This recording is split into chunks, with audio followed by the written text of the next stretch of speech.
following program is brought to you by Caltech.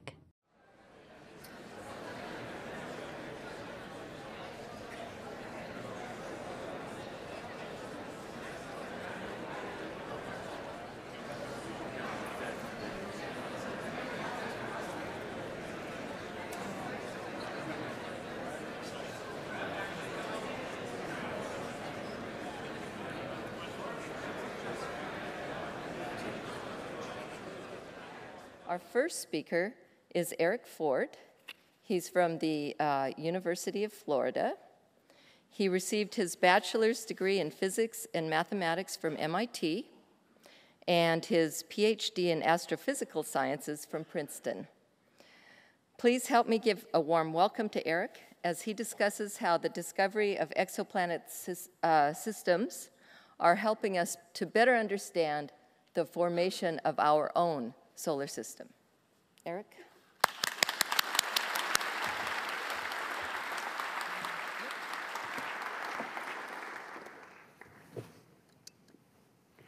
Good evening. It's great to be here. I'm going to tell you a little bit about how extrasolar planets and their discovery has revolutionized our own understanding of our own solar system. As Bill Nye posed the question, where did we come from? We've studied our own solar system for hundreds of years, and in the past few decades, we've gone into immense detail with planetary missions that travel to individual planets, take detailed measurements. But you can imagine trying to understand people by studying one family. There's such a great diversity of human beings on this planet that you wouldn't have the whole picture. And once you enabled yourself to go look at people beyond your own family, you can begin to appreciate a lot more about the human species. In the same way, we're beginning to do that by expanding beyond our solar system to planetary systems around other stars.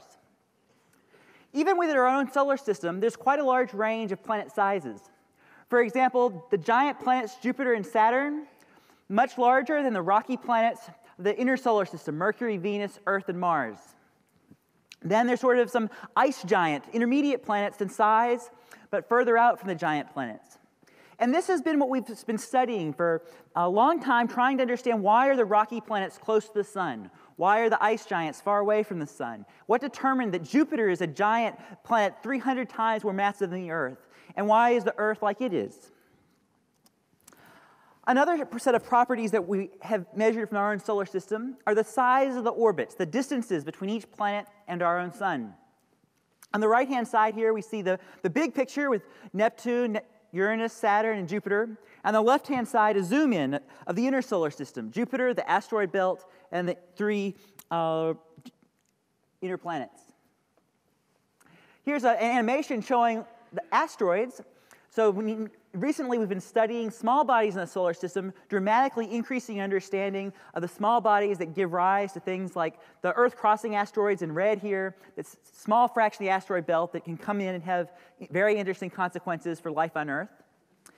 And then on the other side, we see the Kuiper belt objects. Those objects, asteroids like, let's see if we can play that one again, that are much further from the sun, out typically beyond the orbits of Neptune, another part of the solar system that we know precious little about and are increasing our knowledge of greatly by studying these distant bodies, but learning about the origins of our own solar system. But recently, we've learned a lot by studying exoplanets. To help put that in perspective, I've made a little timeline where I've picked out some highlights of some of the key discoveries in the advancement of modern science and understanding our planetary system. To get started, I'll look at the early 1500s with Nicholas Copernicus revitalizing the idea that the Earth went around the sun as opposed to the sun going around the Earth. This idea had been around since the Greeks, but for whatever reason, the astronomers at the time modeled the solar system with the planets, the sun and the moon, all going around the Earth. Copernicus encouraged people to consider this alternative model, but for a long time, the difference was largely a matter of debate, philosophy, worldview.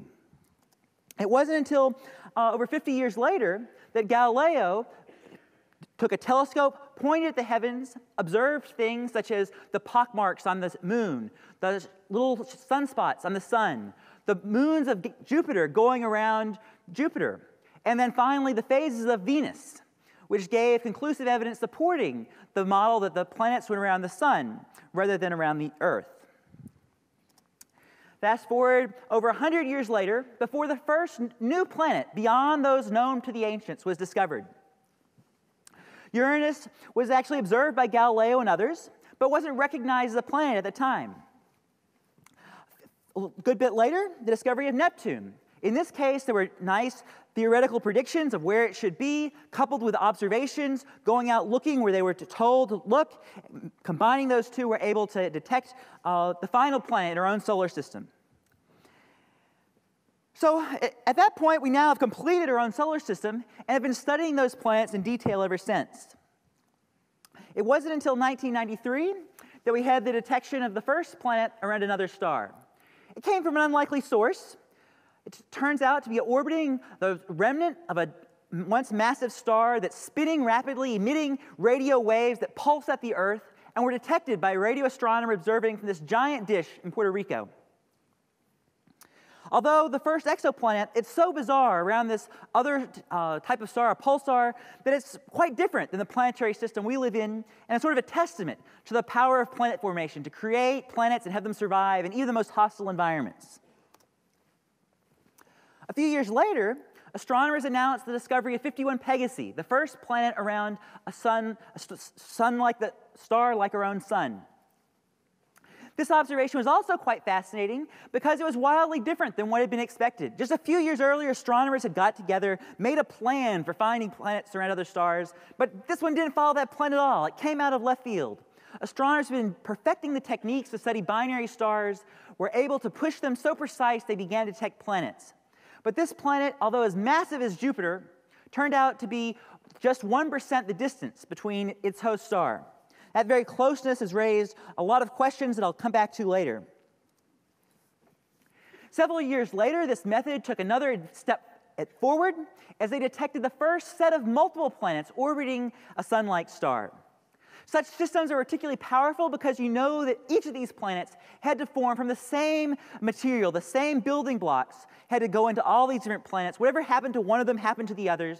And so we're able to use such systems to test the models of planet formation and try to understand what are these planets made of, how did they come about. Several years later, another major breakthrough was recognizing that sometimes planets pass in front of their host stars and cast a shadow that passes over the Earth. If you're just able to look at those stars just as the planet passes in front and see the slight decrease in brightness as the planet passes in front, you can get information about the planet's size, combine that with other techniques, learn about its density and hence its composition. It also provides a great opportunity to study slight deviations in the amount of light blocked as a function of color and recognize atoms such as sodium, potassium, and molecules such as water, carbon dioxide, and methane, like we'll hear about later from Mark's talk. Most recently, an extremely exciting development has been the launch of the Kepler mission early last year. The Kepler mission is NASA's first mission really dedicated to searching for exoplanets. It's going to be able to study the frequency of Earth-like planets, those around sun-like stars in their habitable zones, and tell us how common are planets like our own Earth, and how common are they as a function of distance and the type of their stars. That will allow us to design a whole new era of space missions, ground-based instruments, to go out and characterize these planets, learn more about them, and answer some of those questions that we'd really like to get at. So let's come back to the question that Bill asked earlier. How did we get here? Where did we come from? For a long time, the answers to those questions came from studying the same 8 planets again and again in more and more detail. And as much as we learned about those 8 planets, we were still focused on that one family. Now that we've broadened our view to include nearly 500 planets around other stars, we're able to step back and recognize which of those features turn out to be unique to our solar system, which of those are common to planets in general. And so they provide new inspirations for people who develop theories of planet formation to change their models, adapt their models to explain this newfound diversity. Here I'll show a simulation of star and planet formation. The colors you see represent the density of gas in a star-forming region, clumps and filaments going around. In the very center, you see what's going to become a star and perhaps even a planetary system. As we gradually zoom in, you'll see that there's waves being stirred up by this nebula that's going to have that material collapse to form the star and perhaps planets. And those fragments that are going to collapse, clusters of gas that can become massive enough, might be one way that giant planets form, similar to stars, but perhaps on a smaller scale. As the different clumps of gas shear, some fall into the star, some manage to survive, at least for the durations of this particular simulation. We're not sure whether this mechanism operates often, or just occasionally, or even ever. But it's one of those ideas that we're now being able to test with the discovery of planetary systems around so many other stars beyond our own.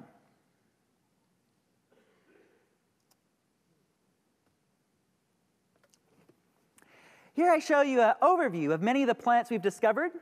On the horizontal axis here, I show the distance between the host star and the planet. And on the vertical axis, the mass of the planet. So for reference, here's Earth, here's Jupiter, and the yellow dots show many of the planets discovered by the various exoplanet searches over the past 15, 20 years. One thing you can recognize quite rapidly is that the range of distances of these exoplanets is quite more extended than those of the planets in our own solar system. We have some planets that are even further away than Neptune, but lots that are much closer to their host star than even Mercury in our own solar system. There appears to be a clustering of planets here and perhaps another pileup near the distances between the Sun and the Earth. These giant planets may have gaseous envelopes that make it inhospitable for life, but they might be able to harbor moons that do persist near the habitable zone where there's able to have liquid water on the surface of moons with a small atmosphere like the Earth. But how did the planets get to those wide range of distances? Did they form there, or did they move there? Many planetary theorists believe that most of those planets formed at distances more similar to the giant planets of our own solar system, but then migrated inwards or outwards to where we observe them today. One of the leading models to explain how those planets would be able to move over such large distances involves the planet stirring up a disk of gas, creating waves of density that torque the planet, clearing out gaps around the planet where the material accretes onto the planet to give it its mass. And as the planet sculpts the disk then acts back, pushing the planet inwards towards the star or outwards to the outer regions of that planetary system. So we're very excited about being able to study more and more of these systems to learn about how the planets move after they've originally formed to end up at their positions today. Another property of the solar system that contrasts remarkably with those of the exoplanets is the shape of the orbits. In our own solar system, most of the planets travel on orbits that are roughly circular. The distance between the star and the planet stays nearly constant throughout its year. On the other hand, the exoplanets often travel on highly elongated orbits. One of the most dramatic examples of this is shown here with a planet that comes all the way out beyond the orbit of Venus to a distance comparable to that habitable zone, where you might even be able to condense water on a moon of this planet. But then it plummets in to just a few stellar radii, where the temperature heats up to thousands of degrees. Such extremely elongated orbits appear to be rare, but slightly less elongated ones are quite common. And those raise this question: how did those planets get such elliptical and elongated orbits? One of the leading theories to explain how the planets acquired such elongations has to do with the way the planets formed among a nursery with too many planets for their own good. Even if they started on nice concentric circles, sort of like the Greeks imagined our solar system should have been, if it had too many planets growing too massive, eventually some of the weaklings get thrown out into space, leaving behind just the ones that we see today, and those can be on elongated orbits from those violent interactions from the early planetary system. To illustrate that, here's an animation of one particular multi-planet system, that first one that was discovered around a sun-like star, Upsilon Andromedae. Here you see the two of the known planets as well as an additional hypothetical planet. As we zoom around, eventually you'll see that two of the planets out here will have a close encounter, do a quick little dance, and one of those planets will get thrown out, ejected to float through space for the rest of the universe. If this movie went on 100 times longer and you watched for tens of thousands of years, you'd see the interactions between these two planets cause the shapes of the orbits to change, the outer one becoming more circular, the inner one becoming more elongated. And that's the state we observe this system in today. Another remarkable property of the exoplanetary systems has to do with the precise arrangement of the planets. And here there's actually an interesting analogy to our own solar system. If we look at the Galilean moons, the large moons around Jupiter discovered by Galileo, 3 of them, Io, Europa, and Ganymede, participate in intricate dance where the orbital periods are very nearly a ratio of 1 to 2 to 4. So Io goes around 4 times. For every 2 times, Europa goes around Jupiter. For every 1 time, Ganymede goes around Jupiter. This is not just a numerical curiosity, but is important for explaining why the orbits of those moons stay slightly elongated, not perfectly circular, and the tidal heating that goes into Io in particular drives the planet-wide or the moon-wide volcanism that spews off sulfur ions, creating the nice red images and also the radio emissions from Jupiter that could be detectable from other stars. On the cover of this week's Science is one of the recent discoveries from the Kepler mission, Kepler 9, which contains 2 planets, which participate in a resonance where one planet goes around twice for every 1 time the outer planet goes around, very similar to these Galilean satellites around Jupiter. By studying this dance, astronomers are able to measure precisely the properties of these planets and get clues into how these planets may have formed and migrated. We want to use these systems to understand more about how the frequency of planet migration, scattering, and all the processes that have gone into sculpting exoplanetary systems and how our own solar system fits into that picture. So turning back to the question of where did we come from, before we started finding exoplanets, astronomers had the idea the solar system planets formed as they were in the orbits they are today and lasted there for 4.5 billion years. Today, we have a very different view. We believe the solar system was born with planets packed more closely together, perhaps even with some additional planets that we no longer have in our solar system. But with time, the planets became interacted with each other, managed to either eject planets or at least stir each other up, migrated through the disk that those planets formed from, created elongated orbits, such as seen here. And Neptune, in particular, probably had its orbit circularized through interacting with the abundance of Kuiper Belt objects back from when that disk was hundreds of times more dense than it is today. In a few moments, you'll see the disk of these small bodies, boom, just shattered as the slight motion of those planets migrating and the interactions of resonances dramatically changes the stability of various orbital configurations. Yet another dimension that our exoplanets are teaching us about our own solar system has to do with the types of planets that are out there. If we look at the solar system, the planets Jupiter and Saturn, Neptune, Uranus, Earth, we sort of have 3 classes of planets. We have the giant planets, Jupiter and Saturn, those ice giants, much smaller and cooler, and the rocky planets like Earth and the other inner planets. When we go out and study exoplanets, we find there's a wide range of planet densities for giant planets. There's planets that are similar to Uranus and Neptune, but there's some that are in the middle, surprisingly smaller than Jupiter, but more massive than Neptune. Similarly, there's some planets that are intermediate between those of the ice giants Neptune and Uranus and Earth. Are these planets super Earths that are rocky and more massive than the Earth, or are they mini Neptunes, worlds that the radius is dominated by hydrogen gas enveloping a small little rocky core that has a surface, once again, with immense pressures like Neptune and Uranus? Recently, Kepler's announced the discovery of those Kepler 9 B and C planets, which you see are comparable to Saturn. And there's also a hint of a possible planet candidate that's not yet confirmed, but would be one of the most smallest planets to be found by Kepler. Here you can see it's intermediate in size between the Earth and the ice giants Neptune and Uranus. Hopefully, with time, Kepler will find more of these and enable us to characterize them, study them, so that we can learn about what these planets are like and how they compare to the own planets of our solar system. Once we find these planets, whether through the ground-based methods or space missions like Kepler, we're able to study them in more detail. I mentioned the first observations of the Hubble Space Telescope to measure the atoms in the atmosphere of HD 209458. Subsequently, similar observations have been made with the Spitzer Space Telescope and most recently ground-based telescopes like the Gran Telescopio Canaris. We're able to study the atmospheres, the atoms and molecules, the temperatures and pressures, the atmospheres of these planets to learn not just about their orbital properties, but also about the compositions and nature of their atmospheres, and contrast those to those of the planet's own solar system. In many cases, they have wild chemistries, things like titanium oxide clouds, methane-dense atmospheres that are wildly different from any analogs in our own solar system. So having seen the overview of the rapid progress of exoplanets over the past 2 decades, we're left with the exciting prospects for the future.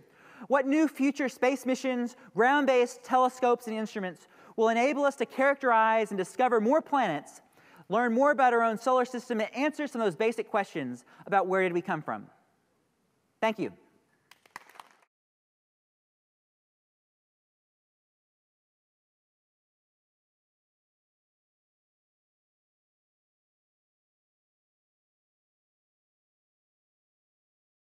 This program is brought to you by Caltech. Visit us at caltech.edu.